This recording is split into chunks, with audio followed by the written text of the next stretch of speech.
took an axe, gave her mother 40 whacks. When she saw what she had done, she gave her father 41.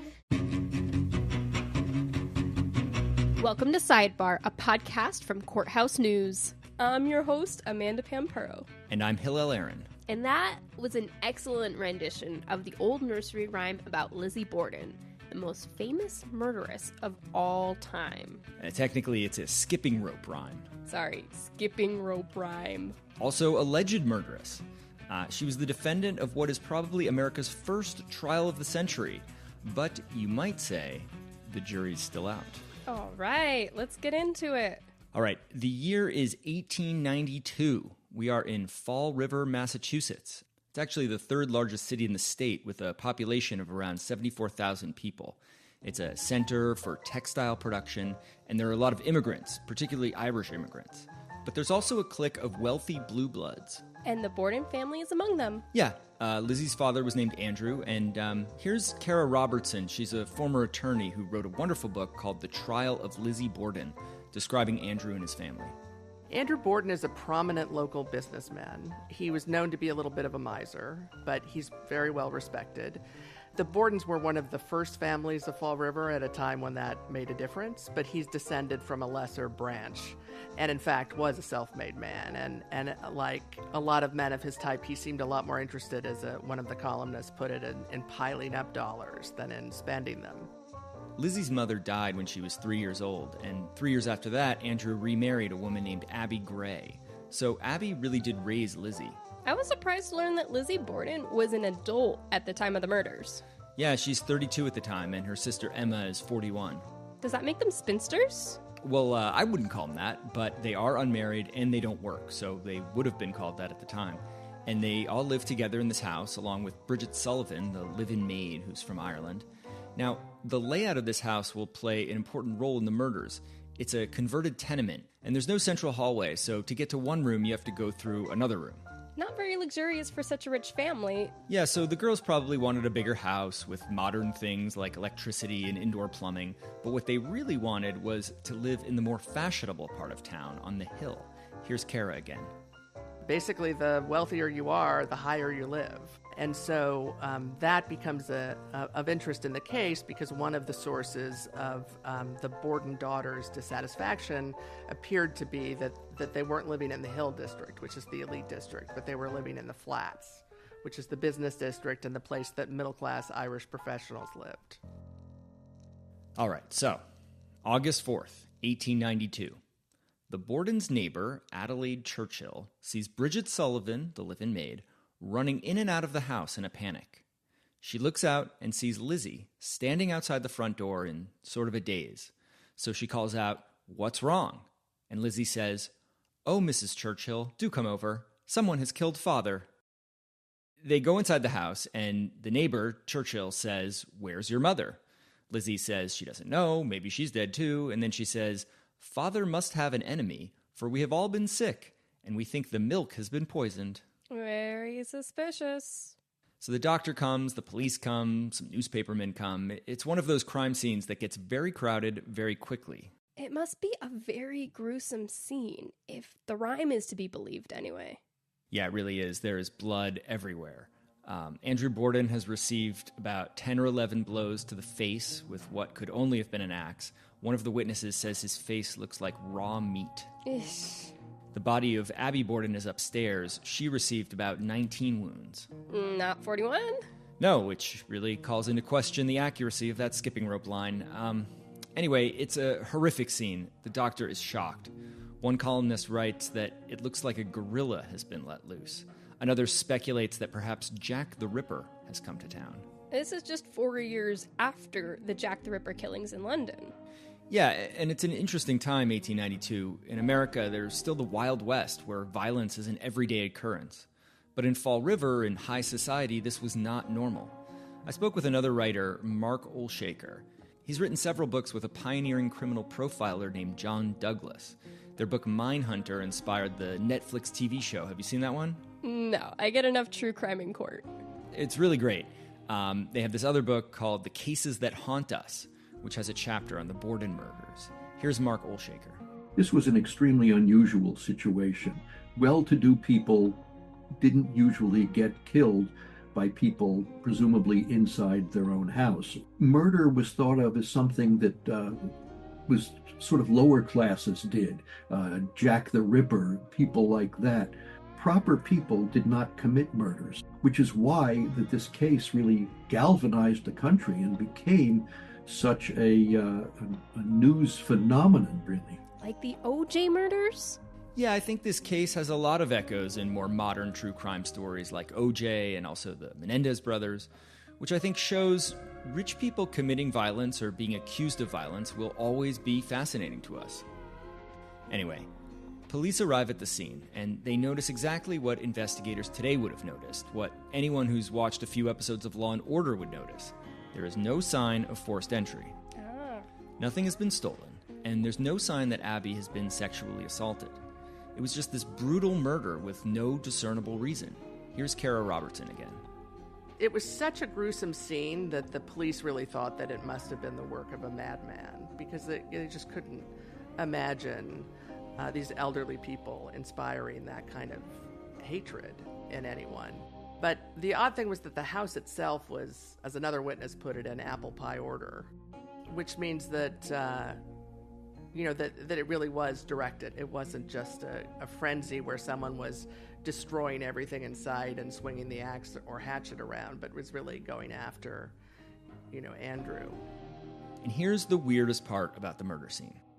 Investigators believe that Andrew was killed between an hour and an hour and a half after Abby, meaning that if it was an outside intruder, he would have killed Abby and then either stayed in the house, hiding in a closet or something, for an hour and a half before going downstairs and murdering Andrew.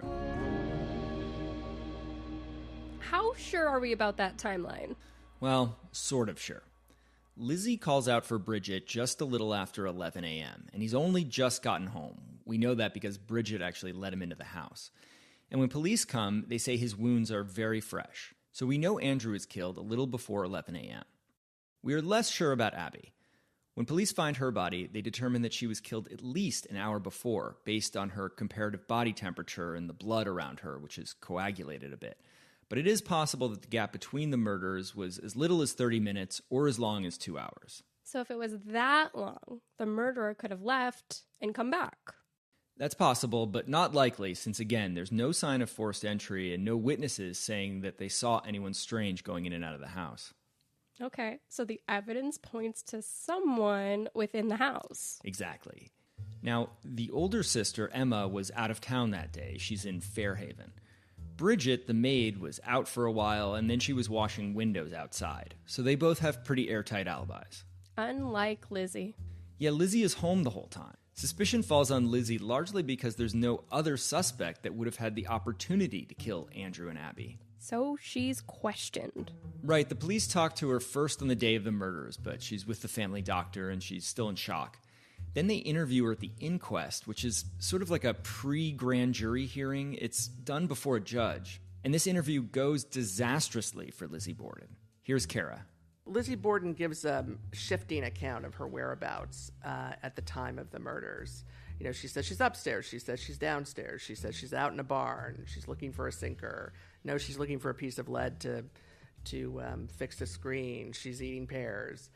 And it also becomes clear that, there is this real ill feeling in the house as well. Is Bridget sort of the key witness to that? Well, the oddity is that most of the worst testimony comes from Lizzie Borden herself, both directly at the time of the inquest, where she's describing the property dispute in which Andrew transferred a piece of property to his wife's name.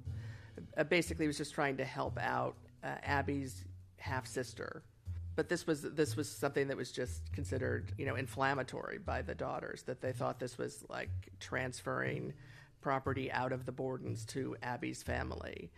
And although he tried to, heal the rift by giving them equivalent property in their own name that they could rent out and have some extra income, it just didn't heal the rift. Remember, Abby raised Lizzie since Lizzie was about 6 years old. Nevertheless, Lizzie tells the police that after this property dispute, she stops calling her mother and starts calling her Mrs. Borden. Cold. But Lizzie got along with her father, right? Yeah, they were very close. And one indication of that was Lizzie had given her father a ring, which he wore on his finger at all times. He didn't even wear a wedding ring, but he wore that. And even though he was pretty stingy, he did pay for Lizzie to go on what was called a grand tour, where she sailed to Europe and stayed for like 4 months, went to all these different countries. That was in 1890, just 2 years before the murder. And he also bought her this very expensive sealskin cape, which will play a key role in our story later. So, after the inquest, Lizzie is arrested, and this sets off a media firestorm, does it not? Yeah, this is the heyday of yellow journalism. Cities have multiple newspapers, and newspapers put out 2, sometimes even 3 daily editions. Again, the author Kara. It seems so unbelievable that a woman who's otherwise seems to tick all the boxes of middle-class respectability, who's a club woman, who is a stalwart of her local church, that she would be accused of something so gruesome. And so there's a lot of interest in, what does she really look like? Is she some sort of Amazonian character who you could imagine maybe doing this? Or is she, like this petite, demure, little slip of a thing? And she's neither. She's just very average. Julian Ralph, a columnist for the New York Sun, had this description of Lizzie Borden. She is, in truth, a very plain, old-looking maid. She may be likened to a typical schoolmare, plain, practical, and with a face that shows the deep lines of either care or habitual low spirits. Very harsh. The trial of Lizzie Borden begins on June 5th, 1893. And each day the court is packed with spectators and reporters. It's hot, air conditioning hasn't been invented yet, and everyone's sweating and fanning themselves. Other than that, however, the trial is a lot like trials today, with a few notable differences. There are 3 judges instead of 1. There are 12 jurors, but they're all men. I read that women didn't serve on juries in Massachusetts until 1950. Here's another fun fact. All 12 jurors in the Lizzie Borden trial had mustaches. Huh. And during the trial, they were all sequestered at a hotel. Just like the OJ trial. Right. And also like the OJ trial, each side has a star-studded team of lawyers. Let's let Kara take us through the main players, because she does that really well. The chief prosecutor is a man named Hosea Knowlton, and he's a man out of a Teddy Roosevelt manual of, manly men.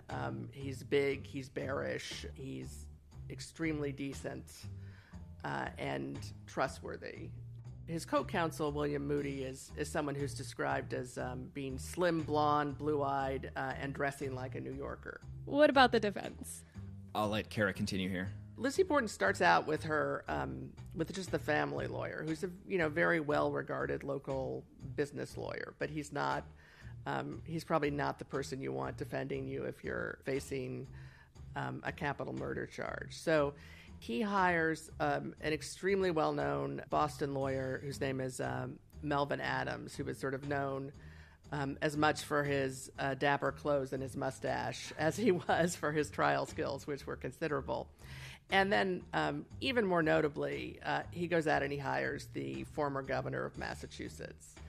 If you see the joke about the lawyer who says something like, I'm just a simple country lawyer, with the suspenders, that's Governor George Robinson. He is not at all good with what we call black letter law when he's making arguments about evidence. I mean, the prosecution really is so much better and so much clearer, but he's very good at spinning a story and seeming like a sensible, reasonable man who you can trust. To get a sense of what the trial is like, William Moody gives the prosecution's opening statement. And he's like, Lizzie Borden, she hated her stepmother, maybe wanted her father's money too. She's the only one that could have done it. She's guilty. Then at the end, he warns the jury, you might see some evidence that will shock you. And he gestures toward this bag he has, and it falls open just a bit so the jury can see inside it. Do you know what they see? What? The skulls. The actual skulls of Andrew and Abby Borden. No! Yeah. And at the sight of this, Lizzie Borden faints. Wow. This actually earns her a bit of sympathy and humanizes her in a way that she hadn't been up till that point. The Fall River Daily Globe writes, Lizzie Borden, the Sphinx of coolness, who has so often been accused of never manifesting a feminine feeling, had fainted. And Julian Ralph, the Sun columnist, writes, "Whatever she may have done, she is a woman, a being who for 32 years of her life pursued the quiet and sheltered routine of a maiden of good family." So, the prosecution's case, it's a lot about motive, right? Motive and opportunity. But the prosecutors run into some problems presenting their evidence. Lizzie's inquest interview, which had gone so horribly wrong for her, the judges rule that inadmissible. Here's Kara. This is long before Miranda, but there's something very similar in the Massachusetts Constitution that protects defendants against self-incrimination. And we know that the police really wanted to arrest her, and we're pretty much just waiting for her to testify because the local chief of police was carrying the arrest warrant in his pocket all during the inquest. And so that was why they said, because you already viewed her as a suspect, you can't have her incriminating herself, right? Right. That's the argument. I mean, I must say it is inconsistent with what they would have ruled, I think, in another case, had it not been a woman. They view her as being extra helpless, right? The picture it conjures seems worse, that it's all these men scheming against this confused woman. Now, there's another key piece of evidence that the jury never gets to hear, which could also be very incriminating for Lizzie, right? Yeah, the day before the murders, witnesses say that Lizzie goes into a drugstore and tries to buy a small amount of poison, hydrogen cyanide. Now, she says she needs it for her sealskin cape, which has become infested with bugs or something, vermin. But the drugstore clerk refuses to sell it to her without a prescription, and Lizzie sort of leaves in a huff. A bit earlier that morning, Abby is visiting her doctor, telling him the whole family has been sick, and she says, "I think someone is trying to poison us." Quite a coincidence. Yeah, and you can go back and forth with this stuff all day. You can say, well, it was hot, refrigerators hadn't been invented, people were always getting sick from something, milk going bad, whatever. And as far as the poison goes, the Bordens weren't actually poisoned, were they? And that's what the judges end up saying. This has nothing to do with the actual murder. It's prejudicial. It could be a complete coincidence. So, a couple of friendly rulings from the judges. Yeah, and there'll be one more later as well. Now, Kara explained to me that there was another big problem with the prosecutor's case. Police never found the murder weapon. Yeah, there's definitely a problem with the murder weapon. I mean, the Borden house is full of hatchets and axes. They were useful household items. So it wasn't unusual to find them. But there's a police officer who testifies that he sees this handleless hatchet. In other words, just the blade with a little bit of wood sticking out of it in a box and covered with this kind of fine ash. As if it's supposed to look like dust, but it didn't look like the dust on the other things. So this looks like, oh, okay, somebody's trying to hide something. And it turns out that particular hatchet blade could have made all of the wounds on both Bordens. So it seems like that's the murder weapon. The problem for the police is that at different times in the case earlier, they had thought that different hatchets or axes had been the murder weapon. And then one of the police officers testifies about the finding of that particular hatchet in a way that contradicts the original testimony. So it's a big mess. Now, the prosecutors do score some points. There's the story that Lizzie had an old dress that supposedly had red paint spilled on it, and Lizzie burned it in a stove, on purpose to destroy it, about 4 days after the murders. Very suspicious. Yeah, but her sister Emma later testifies that it was her idea, that she said, "Oh, why don't you burn that old dress that's been ruined?" And that was common back then? Burning old dresses? Totally. Now, the defense team, one of its big arguments is about the blood. It's all over the house, but it's not on Lizzie. According to the timeline, Bridget sees Lizzie in between the two murders, and the neighbor sees Lizzie shortly after the second murder. In neither of those instances is Lizzie covered in blood. Which you would think she would be, given all the blood at the crime scene. Right. So she would have had to clean herself up twice, and the second time, do it very quickly and somehow get rid of the murder weapon as well. I want to read an excerpt from this book I really like by Bill James. He's well known in the world of baseball statistics, but he has this book called Popular Crime and a section in it on the Borden murders. He writes, "The murderous attack probably occurred between 10:55 and 10:58, and Lizzie probably yelled for help about 3 minutes later. That leaves her essentially 3 minutes to clean herself up, get her shoes and stockings back on, bundle herself back into her cumbersome Victorian outfit, dispose of the murder weapon, and pull herself together. Make it 6 minutes, make it 9 minutes, make it 12. You can't do it in an hour." Is it possible that she just didn't get much blood on her during the murders? It is possible, but it's not likely. At the trial, there's a Harvard chemistry professor who testifies that the blood, quote, might spatter in any direction and might not spatter in every direction. So it is possible. And she does have one drop of blood on her. That's right. Police did find one tiny spot of blood on an inner skirt Lizzie was wearing. And they also found some bloody towels soaking in a pail somewhere in the house. The defense explanation for this is that Lizzie had her period at the time. Except they don't say period. No, they're way too squeamish to talk about it directly, so they employ a series of strange euphemisms. At the inquest, Lizzie says that she has been bitten by fleas, which was a term that people used back then, believe it or not. Other lawyers will say the blood is natural and leave it at that. And I think most people agree that the men running the investigation were so uncomfortable with the subject of menstruation, they probably hurt the case against Borden. Here's Mark Olshaker. Take yourself back to 1892. If you're a police officer and you're told, oh, well, this is menstrual blood and these are rags from your period, the police would say, okay, fine. We don't have to go any further. So what was probably the critical piece of evidence was essentially ignored or overlooked by the police. In short, there's a lot of evidence that, for one reason or another, doesn't get presented to the jury, which leaves behind a lot of unanswered questions. The trial lasts 2.5 weeks. And just before deliberation, Judge Justin Dewey gives the jury some instructions. And they're pretty crazy by today's standards. He reminds the jury of 12 mustachioed men, quote, "The defendant's character has been good, one of positive, of active benevolence in religious and charitable work." And he goes further. He starts giving almost like a closing statement defending Borden.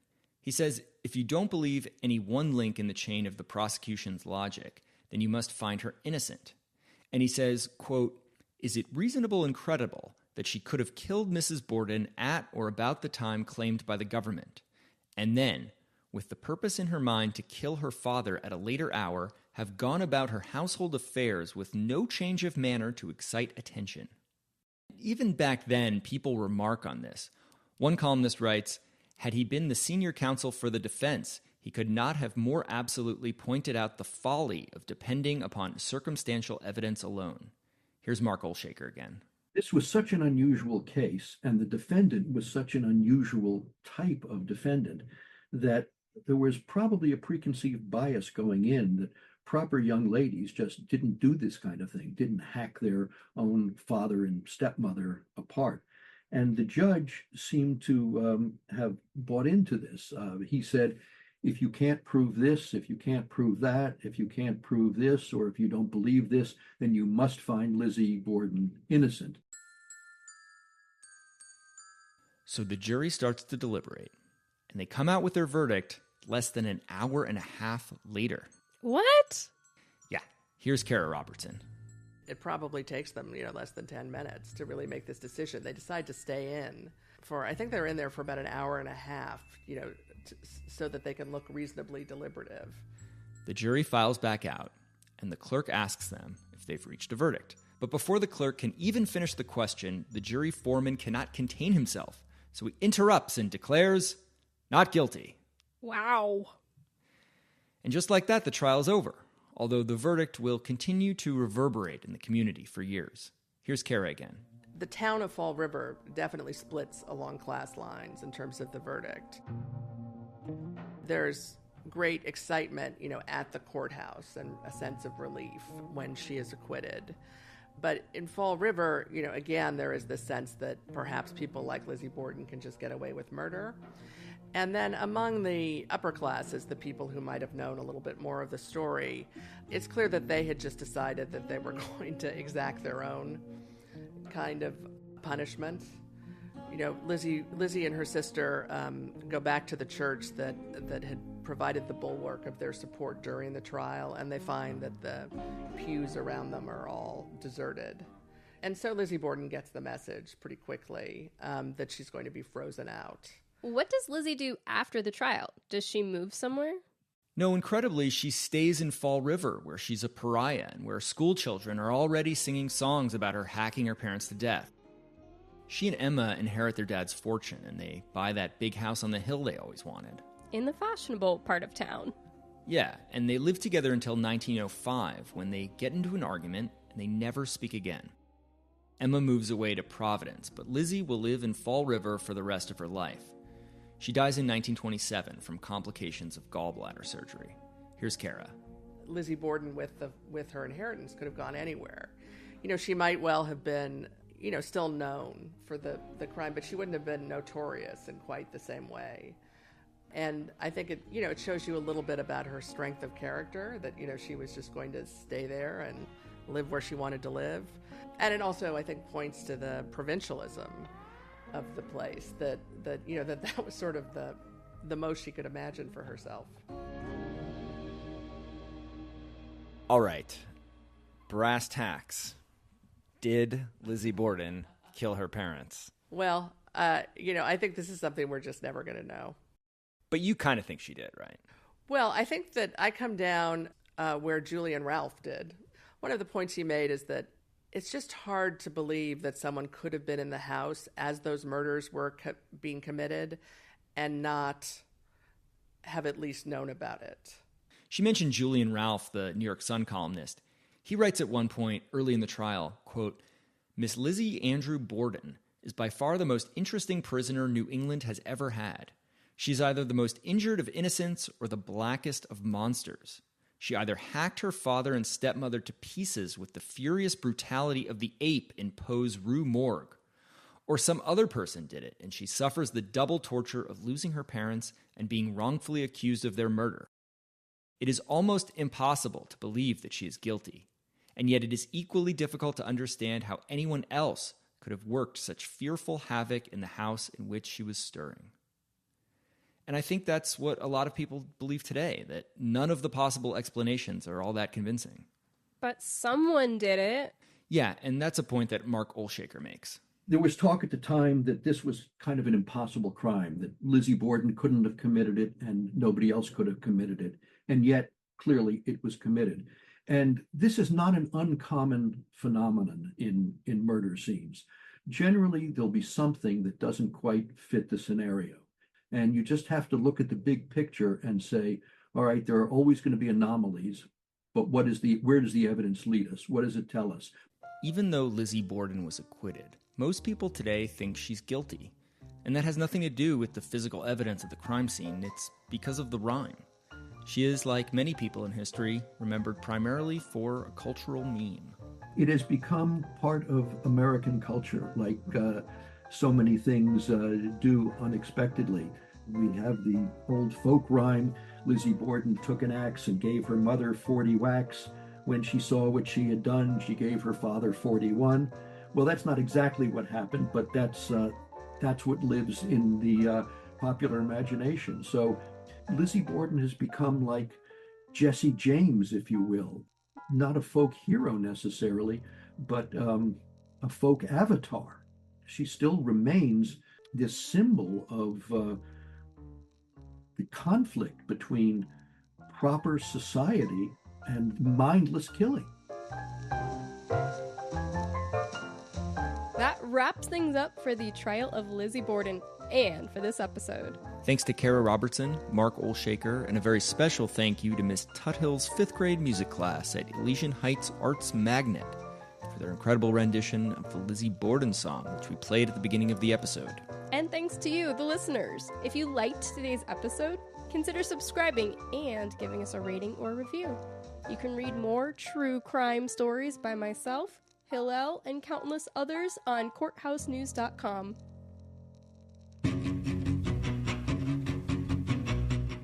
what hidden messages are hanging on courthouse walls? In our next episode, I'm talking to the artist commissioned to create immortal works adorning the most exclusive galleries in the country.